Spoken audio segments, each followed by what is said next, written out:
مهم خبر قانوني افغانستان اشغال شوی دی. مسعود وای افغانستان وحشت تجربه کوي. د افغان نیوز قدرمن لیدونکو پام وکړئ د نن ورځې مهمو خبرونو ته. ګرانو دوستانو که چیرې مو زموږ یوټیوب چینل وي سبسکرایب کړئ نو په درنه سره افغان نیوز یوټیوب چینل سره سبسکرایب کړئ تر څو زموږ نوې تازه او مهم معلومات تر تاسو ته ورسیږي.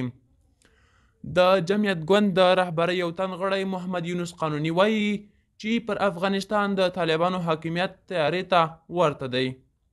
هغه په یوې آنلاین غونډه کې څرګنده کړې چې افغانستان د ترهګرۍ منګولو ته لوېدلی او موجود وضعیت له کورني اړخ سره په همغږۍ د بهرنۍ معاملې نتیجه ده. بلخوا د جمعیت ګوند د پخواني قوماندان احمد شاه مسعود زوی احمد مسعود بیا ویلي دي افغانستان یرغل او وحشت تجربه کوي چې له دغو ستونزو د وتلو یوازینۍ لار عملي مبارزه ده. ګران دوستانو دا وې د نن چم شوي خبرونه که چیرې غواړئ نور تازه او مهم معلومات ترلاسه کړئ نو همدا اوس سره افغان نیوز یوټیوب چینل سبسکرایب کړئ. تر بیا ښې چارې ښه وخت.